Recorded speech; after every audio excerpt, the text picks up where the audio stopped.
Bismillahirrahmanirrahim. Assalamualaikum warahmatullahi wabarakatuh. Alhamdulillahi wahdah. Wassalatu wassalamu ala rasulillah. Alladhi la rasula wa la nabiyya ba'dah. Qala Allahu ta'ala fi kitabihil karim.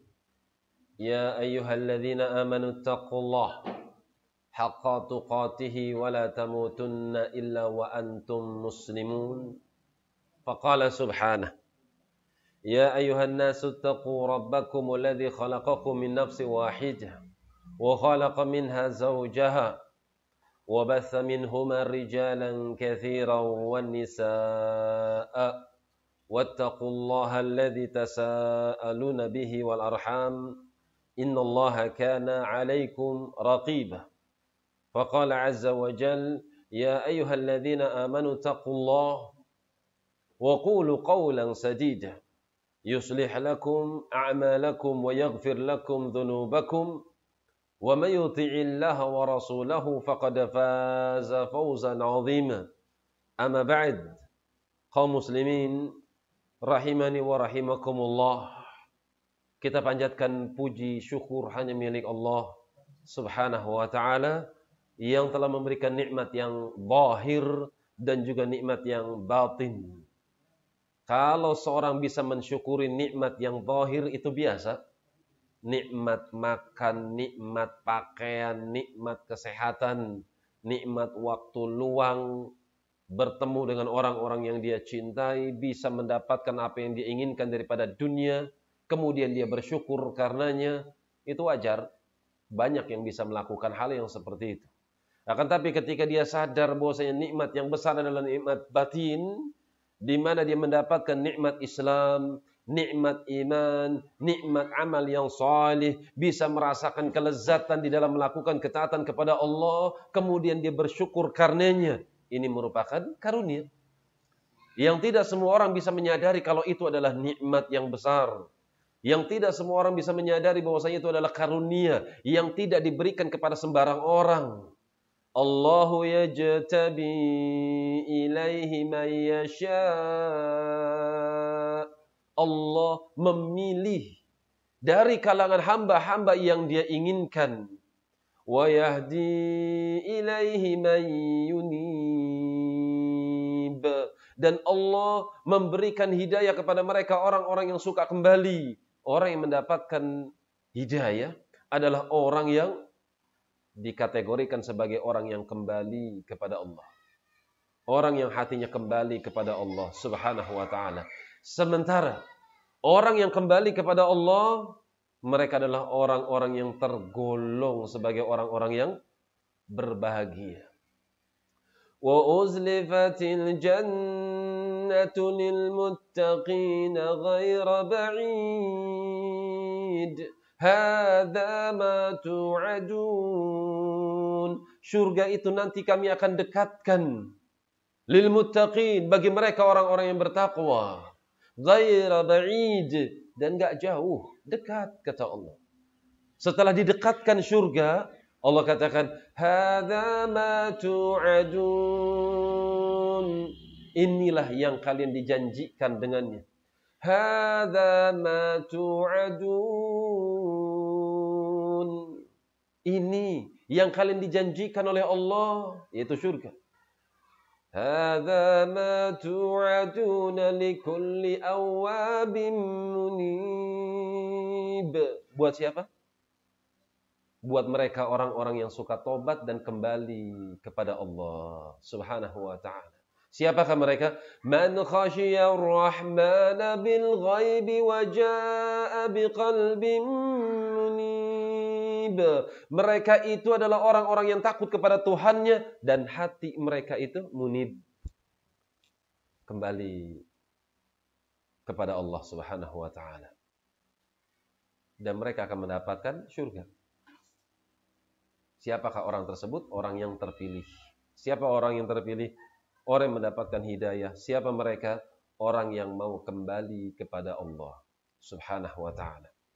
Hidayah, ini nikmat yang besar.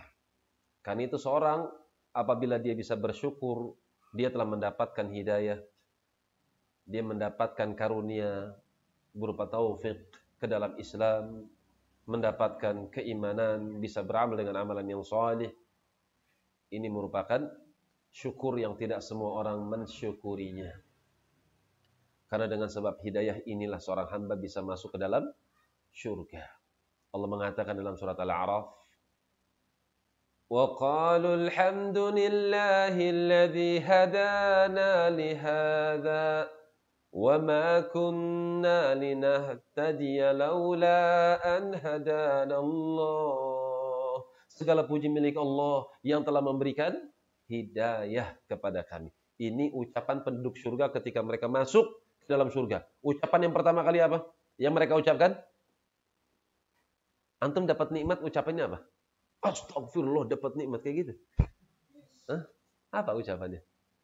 Alhamdulillah, penduduk surga masuk ke dalam surga. Mereka injakkan kaki mereka dengan kaki kanannya. Setelah mereka masuk, mereka katakan apa? Wa qalu alhamdulillahilladzi hadana lihadza. Segala puji milik Allah yang telah memberikan hidayah. Hidayah itu nikmat.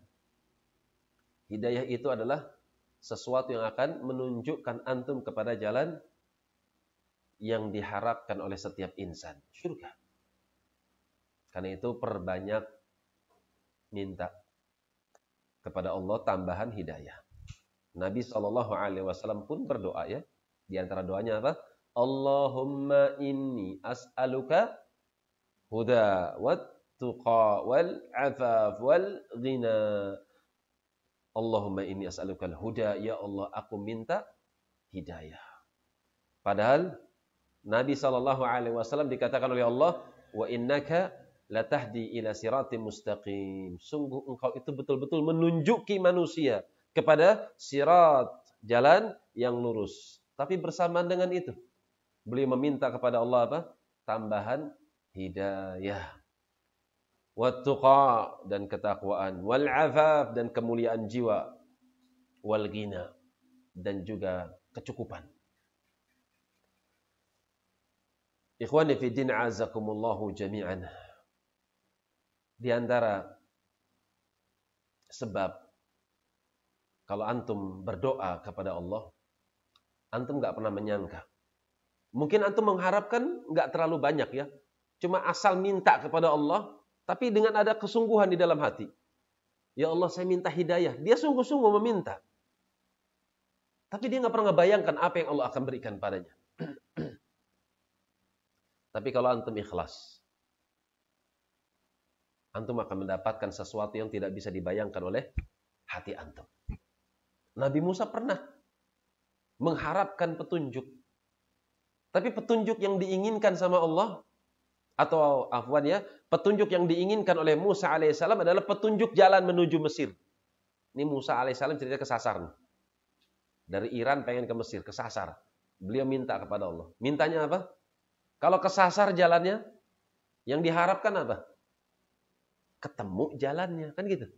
Bagaimana cara menemukan jalan? Petunjuk. Apa petunjuknya? Bisa dengan tanda, bisa dengan apa? Dengan pelang jalan misalnya. Kan itu Nabi Musa alaihissalam mengatakan kepada istri dan anaknya, Inni anastu nara la'alli atikum minha biqabasin au ajidu 'ala nari huda. Musa alaihissalam mengatakan kepada istrinya, kau tunggu di sini ya, aku akan naik bukit. Kalau kita naik bukit kesian, kau capek, anak-anak juga kesian. Mending kau tunggu di sini, aku akan ke sana. Aku akan datangi cahaya tersebut. Siapa tahu kita bisa mendapatkan manfaat dari api tersebut, karena api sifatnya apa? Satu, menerangi ketika malam, gelap. Dua, menghangatkan ketika dingin. Kan gitu. Ini Musa malam-malam. Kedinginan. Kemudian beliau mengatakan apa? Saya akan datangi api tersebut. Kemudian harapannya satu, api tersebut bisa menunjukkan jalan terang dan menghangatkan tubuh kita. Atau aku bisa mendapatkan petunjuk dari si pemilik api. Bagaimana jalan menuju Mesir. Tapi apa yang Allah berikan kepada Musa alaihissalam? Beliau minta petunjuk jalan menuju Mesir. Tapi Allah berikan petunjuk menuju surga. Apa sebabnya? Harapan kepada Allah. Kan itu antum mondok di sini, duduk di sini, banyak-banyak berharap. Meminta kepada Allah. Bukan cuma sekedar, ya Allah saya pengen jadi penghafal Quran. Bukan. Tapi ya Allah saya pengen menjadi barisan orang-orang yang membela agama Engkau ya Allah. Di antaranya ya tentu hafal Quran, hafal hadis. Ingin seperti para ulama. Harapan yang besar. Jangan pernah minder. Bagaimana mungkin ngafal aja susah. Kata bapak saya bego misalnya. Bagaimana mungkin saya jadi ulama? Jangan pernah punya pikiran seperti itu. Innama amruhu idza arada syai'an an yaqula lahu kun fayakun. Allah itu kalau pengen menunaikan apa yang diinginkan. Urusan Allah itu Allah tinggal mengucapkan kalimat kun. 2 kata saja, kaf dan nun. Fayakun pasti terjadi. Kan itu minta. Besarkan harapan antum sama Allah. Minta kepada Allah sebanyak-banyaknya. Musa meminta hidayah. Hidayah yang beliau maksud apa? Petunjuk jalan ke Mesir. Karena tersasar jalannya. Tapi apa yang Allah berikan? Allah berikan hidayah menuju surga. Allah angkat beliau sebagai Rasul. Fakhla' na'laika innaka bilwadil muqaddasil tuwa. Wa ana akhtartuka fastami' lima yuha. Hai Musa, lepas sendalmu. Kau masuk ke dalam bukit yang suci. Dan aku pilih engkau. Karena itu dengarkan apa yang akan aku sampaikan kepada dirimu. Innani anallahu la ilaha illa ana. Tanpa dibayangkan. Tanpa diharapkan sebelumnya oleh Musa alaihissalam. Beliau meminta hidayah. Petunjuk yang akan menyampaikan ke kota Mesir. Ternyata Allah ingin yang lebih daripada itu. Allah menginginkan kepada Musa. Kalau Musa menjadi pembimbing. Karena itu minta ya hidayah kepada Allah subhanahu wa ta'ala. Ikhwani fiddin azakumullahu jami'an. Pada malam ini kita akan mulai ya. Kita akan mulai membaca kitab tafsir Al-Jalalain. Jalalain tafsir 2 orang Jalal. 2 orang yang bernama Jalal. Jalal itu kalau diartikan tuh agung. Kullu man 'alaiha fan wa yabqa wajhu rabbika dzul jalal. Ada kalimat jalal di dalam Al-Qur'an. Al-jalal artinya al-'azamah.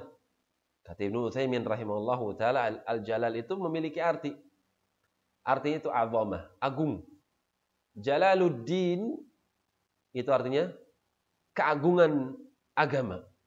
Ini lakop-lakop yang sebetulnya sebagian para ulama itu memakruhkannya. Seperti Syekh Bakar Abu Zaid rahimahullahu taala termasuk ulama yang memakruhkan. Demikian pula Nawawi rahimahullahu taala termasuk ulama yang memakruhkan lakop-lakop seperti ini, al-mulaqab bid-din, melakopkan nama kepada agama, menisbatkan nama kepada agama. Nasruddin, penolong agama, Muhyiddin, yang menghidupkan agama. Apalagi? Fakhruddin, kebanggaan agama. Jalaluddin, keagungan agama, kemuliaan agama.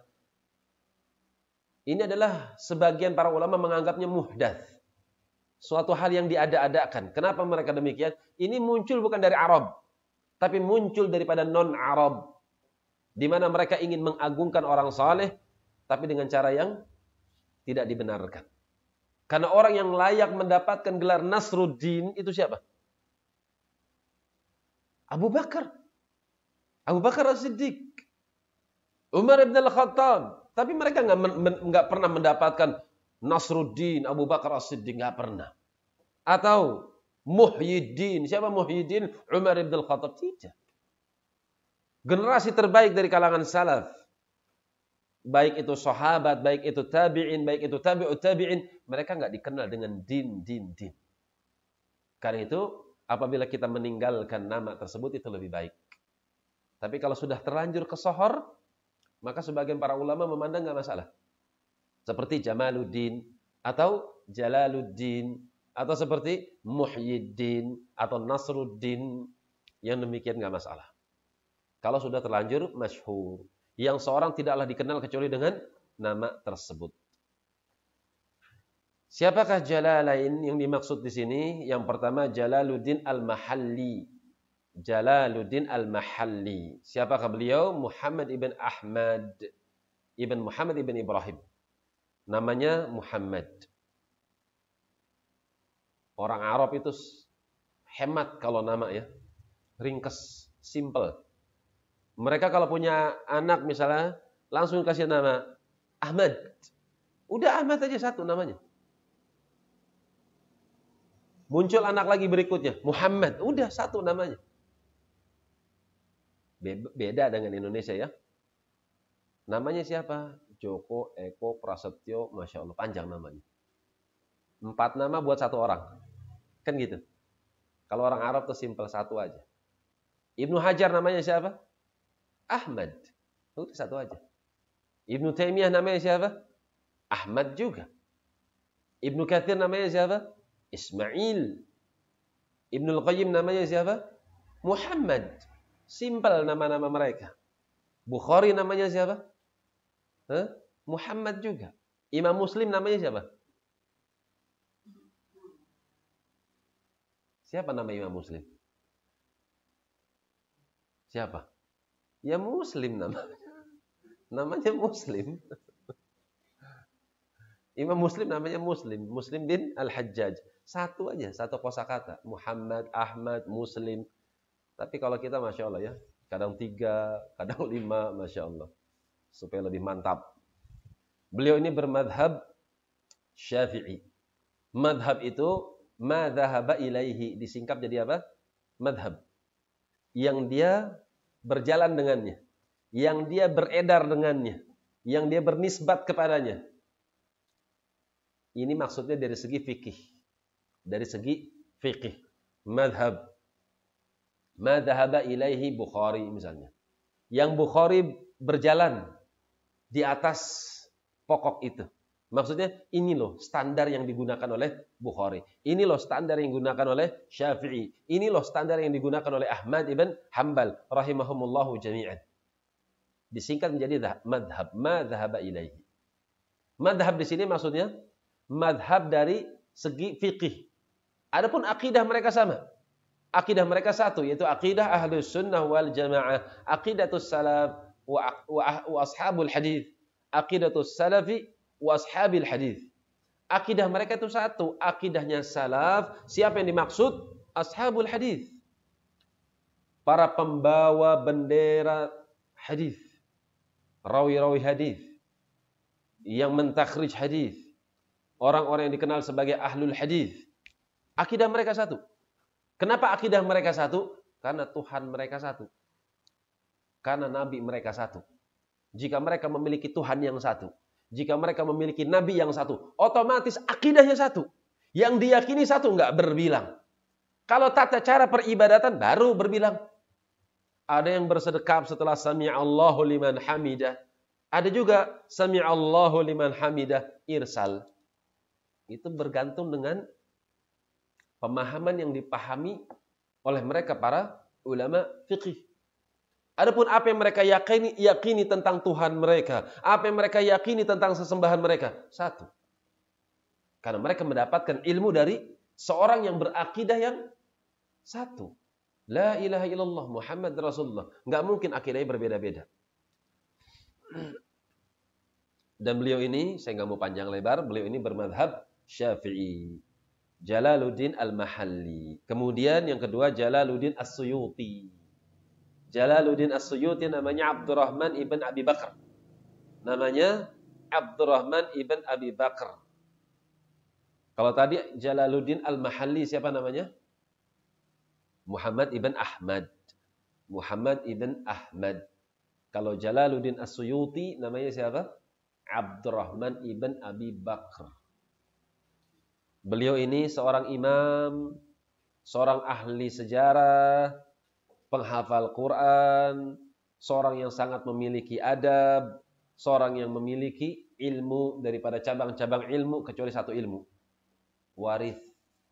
Tentang ilmu warisan. Akidah atau fikih atau hadis beliau unggul. Tapi untuk masalah waris beliau tidak menyentuhnya. Sebagian para ulama menyebutkan bahwasanya beliau tidak terlalu mahir di dalam hitung-hitungan.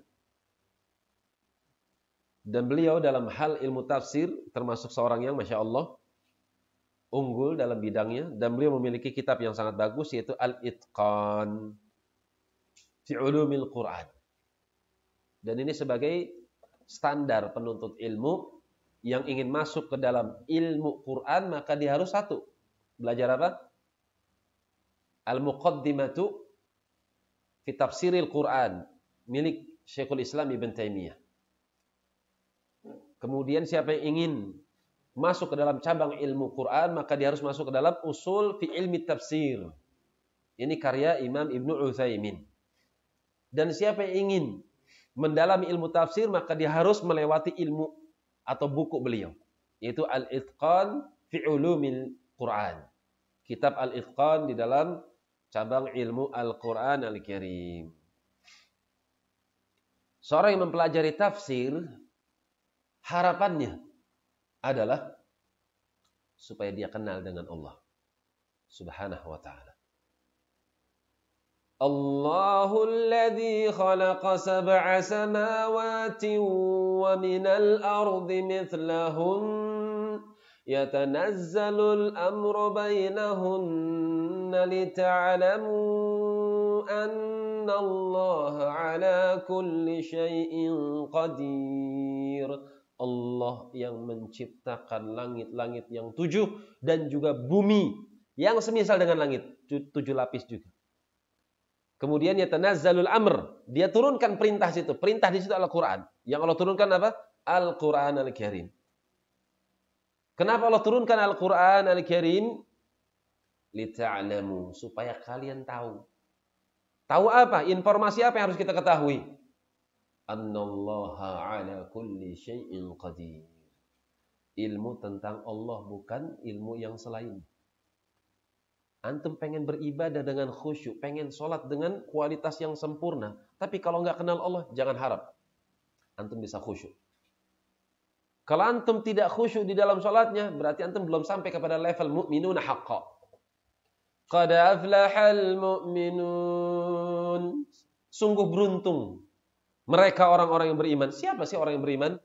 Ayat yang kedua, surat Al-Mu'minun. Alladzina hum fi salatihim khashi'un. Mereka adalah orang-orang yang khusyuk di dalam salat. Bagaimana supaya kita bisa khusyuk di dalam salatnya? Kembali kepada ilmu Musa alaihissalam. Innani anallahu la ilaha illa ana fa'budni. Sesungguhnya aku adalah Allah. La ilaha illa ana fa'budni, ibadahilah oleh engkau hai Musa alaihissalam diriku. Wa aqimis salata lidzikri, tegakkan salat untuk mengingatku. Sebelum salat kenalan dulu sama Allah. Innani anallah. Lihat ya, Allah perkenalkan diri. Innani anallahu la ilaha illa ana. Hai Musa, sesungguhnya aku adalah Allah. Allah perkenalkan dirinya kepada siapa? Musa. Kemudian disebutkan sifat uluhiyahnya. La ilaha illa ana. Tidak ada ilah yang hak, yang boleh diibadati kecuali aku saja. Fa'budni. Karena itu ibadahilah oleh engkau diriku. Wa qimi salata lidzikri. Setelah itu, salatlah engkau untuk mengingatku. Jadi kalau pengen khusyuk, belajar tentang Allah. Dan tidak ada sesuatu yang bisa mendekatkan seorang hamba kepada Tuhannya kecuali dengan ilmu. Di antara ilmu yang dipelajari adalah ilmu tentang Quran. Ilmu tafsir Al-Quran Al-Karim.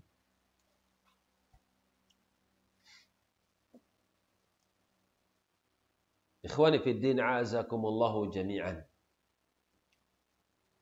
Nabi SAW maklumnya di sisi kita, manakala beliau pengen beribadah kepada Allah, beliau nggak tahu caranya. Gimana cara ibadah? Beliau pengen berdiam diri di sisi Ka'bah, menyebut nama Allah, tapi di situ banyak arca, 360 patung. Apa yang harus beliau lakukan? mau dipecahin, belum punya dalil. Mau dihancurkan, belum punya bukti. Karena belum mendapatkan wahyu dari Allah. Apa yang harus dilakukan? Mau beribadah, belum tahu caranya.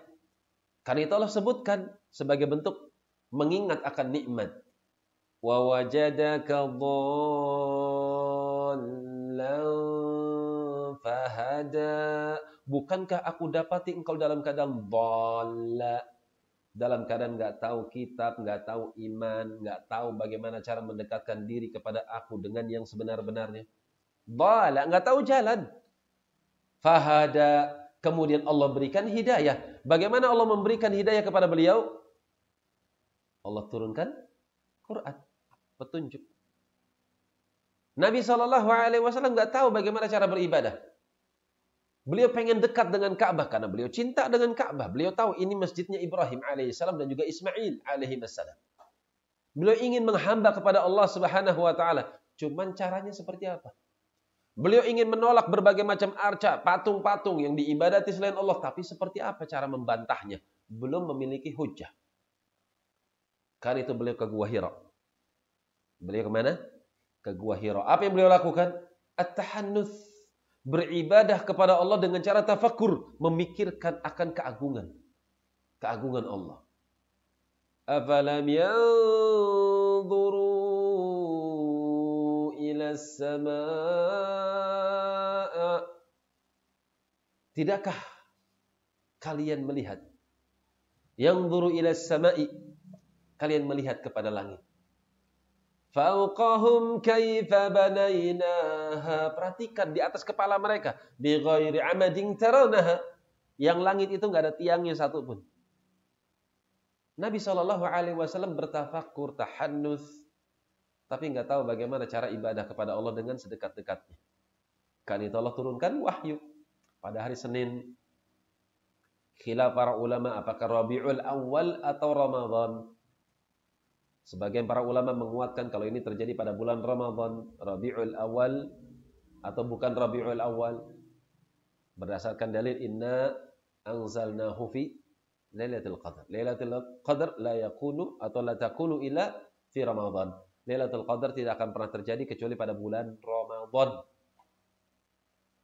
Turun wahyu. Bagaimana Allah memberikan wahyu kepada Muhammad sallallahu alaihi wasallam dengan cara mengutus rasulnya dari kalangan malaikat. Karena itu Allah sifatkan pengajaran Muhammad sallallahu alaihi wasallam itu dengan cara ditalqin. Seperti disebutkan dalam surat Thaha dan surat Al-Qiyamah. فَإِذَا قَرَأْنَاهُ فَاتَّبِعْ قُرْآنَهُ. Kalau kami bacakan Quran padamu, siapa kami di sini? Jibril. Apabila dibacakan oleh kami, maksudnya utusan kami, Jibril alaihissalam kepadamu, فَاتَّبِعْ قُرْآنَهُ. Ikutin bacaan Qurannya. وَلَا تَعْجَلْ مِنْ قَبْلِ أَنْ يُقْضَى إِلَيْكَ وَحْيُهُ. Jangan kau bersegera, jangan kau terburu-buru ya Muhammad sallallahu alaihi wasallam untuk mengikuti apa yang dibaca oleh Jibril alaihissalam min qabli ay yuqda ilaihi wahyuhu, sebelum dibacakan wahyu kepadamu. Ini dalam surat apa? Thaha. Siapa yang mengajarkan? Dalam surat An-Najm disebutkan allamahu syadidul quwa. Yang mengajarkannya adalah syadid. Makhluk yang sangat kokoh ya, syadid. Kuat. Yang kekuatannya sangat kokoh. Maksudnya Jibril alaihissalam. Apa wahyu yang pertama kali kepada Muhammad sallallahu alaihi wasallam? Apa? Apa? Apa, Fis? Wahyu yang pertama kali kepada Nabi Muhammad apa? Surat apa? Al-Alaq. Betul Al-Alaq? Kurang tepat. Ayat 1 sampai 5. Karena turunnya berpisah ya. Al-Alaq 1 sampai 5. Ayat yang pertama apa? Iqra, belajarlah engkau. Baca. Iqra bismi rabbikal ladzi khalaq. Khalaqal insana min 'alaq. Iqra wa rabbukal akram. Alladzi 'allama bil qalam. Tuh lihat tuh. Iqra 'allama bil qalam. Iqra baca, 'allama bil qalam tulis. Baca, tulis, baca, tulis, baca, tulis. Tuh ilmu yang pertama kali diajarkan oleh Allah kepada Muhammad sallallahu alaihi wasallam. Akan tapi Nabi Muhammad sallallahu alaihi wasallam enggak bisa membaca, enggak bisa menulis. Wa ma kunta, sekali-kali engkau tidak pernah membaca. Wala takhuttuhu biyaminik. Tidak pula sekali-kali kau pernah menulis dengan tangan kananmu. Kenapa Allah takdirkan Muhammad sallallahu alaihi wasallam enggak bisa baca, enggak bisa nulis? Sementara dalam surat Al-Alaq disebutkan apa? Iqra bismi rabbikal ladzi khalaq. Kemudian di ayat berikutnya, 'alamal insan atau 'alamal insana ma lam ya'lam, di akhir apa? Allah mengajarkan dengan apa? Perantaraan apa? Pena, baca, tulis. Tapi kenapa Nabi Muhammad nggak bisa baca, nggak bisa tulis? Idzal lartabal mubtilun. Itu hikmahnya. Kalau kau bisa baca, kalau kau bisa tulis, nanti para ahlul batil mereka akan ragu dengan kebenaran Al-Qur'an. Kalau Muhammad bisa baca, ketika turun ayat, nanti orang musyrik bisa menuduh, oh dia baca kitabnya Aristoteles. Oh dia baca kitabnya Plato. Dia ngikut-ngikut, akhirnya dia bikin. Untuk dikatakan ini kitab dari Tuhan. Tapi ketika Muhammad SAW nggak bisa nulis. Ketika beliau SAW nggak bisa baca. Mereka nggak bisa nuduh. Mereka paham Muhammad SAW nggak bisa baca, nggak bisa nulis, tapi bisa mendapatkan informasi yang ada di tangan ahlul kitab. Bagaimana penciptaan langit dan bumi, kok bisa tahu? Bagaimana waktu ketika Allah menciptakan langit dan bumi, mana yang lebih dahulu, berapa lamanya? Kok diturunkan di dalam Al-Quran? Kok bisa disebutkan? Dengan sebab itulah Allah Subhanahu wa taala tidak menakdirkan beliau bisa baca dan juga bisa tulis agar manusia lebih yakin bahwasanya beliau tidak menjiplak dengan bacaan yang dia baca karena beliau tidak bisa membaca. Akan tapi pokok permasalahannya di situ belajar. Iqra, baca. Bismi rabbikal ladzi khalaq. Dengan menyebut nama Tuhanmu yang telah menciptakan. Kemudian ikhwani fiddin azakumullahu jami'an. Ketika seorang ingin mendapatkan ilmu, maka dia harus bersihkan dulu hatinya. Karena Allah mengatakan iqra, baca, tapi apa bacanya? Dengan apa dia baca? Bismi rabbika, dengan menyebut nama Tuhanmu. Ini isyarat. Antum sebelum masuk ke dalam ilmu tafsir, ikhlaskan hati antum. Jangan terpaksa. Jangan, nggak ada pilihan. Kenapa taklim? Akhirnya taklim. Karena memang nggak ada pilihan. Bukan itu. Antum belajar untuk apa? Menghilangkan kebodohan. Saya nggak tahu dan saya pengen tahu.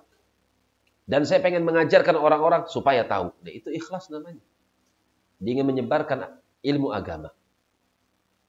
Dia ingin menjadi seorang yang ikut andil di dalam menjalankan roda dakwah Muhammad sallallahu alaihi wasallam. Karena itu persiapkan diri antum untuk belajar. Di sini kitab Jalalain, tafsir Al-Jalalain, ini kalau di Jawa Barat ya, tempat tinggal saya sana. Ini kitab Masya Allah.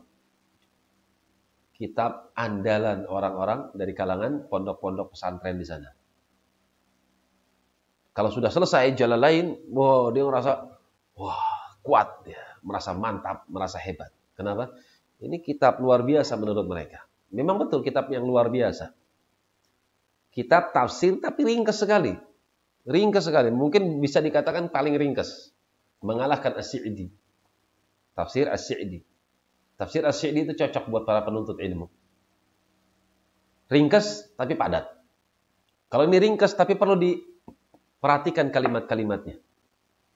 Apalagi kata Syekh bin Baz rahimahullahu taala, dia pernah mengomentari kitab ini. Kitab ini perlu dita'liq. Kenapa demikian? Karena terdapat ta'wilat. Ada beberapa kalimat yang diterjemahkan, yang ditafsirkan, tapi keluar daripada konteksnya dan tidak ada dalil di situ. Tidak ada dalil. Dan dari segi bahasa pun tidak memungkinkan. Kan itu perlu dipelajari dari seorang guru dari kalangan ahlus sunnah. Jangan asal belajar. Karena banyak para ulama kita yang mereka terfitnah dengan akidah Asy'ariyah. Akidah Asy'ariyah. Abul Hasan Al-Asy'ari. Al-Asy'ari ini Yaman. Dan ini nisbat kepada sahabat Abu Musa Al-Asy'ari. Nih cucunya. Abul Hasan Al-Asy'ari. Garis keturunannya sampai kepada Abu Musa Al-Asy'ari Al-Yamani. Di mana beliau pada akhir kehidupannya pun taubat sebetulnya. Beliau di awalnya ikut manhaj Mu'tazilah. 40 tahun jadi Mu'tazilah. Kemudian beliau mengikuti Muhammad bin Kulab. Muhammad bin Kulab. Manhajnya Kulabiyah. Namun pada akhirnya beliau kembali kepada manhaj Ashabul Hadith. Manhajnya Salafi. Manhajnya Ahlus Sunnah. Akidahnya Ahlus Sunnah wal Jamaah. Akan tapi banyak di antara mereka para pengikutnya yang tidak mengetahui, dalam artian mereka tidak menyaring buku-buku mana di mana beliau ikut manhajnya Kulabiyah dan mana buku-buku yang terakhir ketika beliau menjadi seorang Ahlus Sunnah, seorang Sunni Salafi. Karena itu kita dapati ya, sebagian para ulama ikut menakwilkan, ikut memalingkan satu ayat kepada ayat atau menafsirkan suatu ayat yang keluar daripada konteksnya tapi tidak membawakan dalil. Tidak membawakan dalil. Contoh, misalnya bicara tentang sifat Allah Subhanahu wa taala, yadun. Yadullahi fawqa aydihim, tangan Allah di atas tangan-tangan mereka para sahabat yang membaiat Nabi Muhammad sallallahu alaihi wasallam. Di situ disebutkan tangan. Ahlus Sunnah meyakini kalau itu sifat Allah. Tangan Allah Subhanahu wa ta'ala. Bagaimanakah sifat tangan Allah? Jangan kau bertanya, haram. Kenapa? Karena Allah mengharamkan. Qul inna rabbi.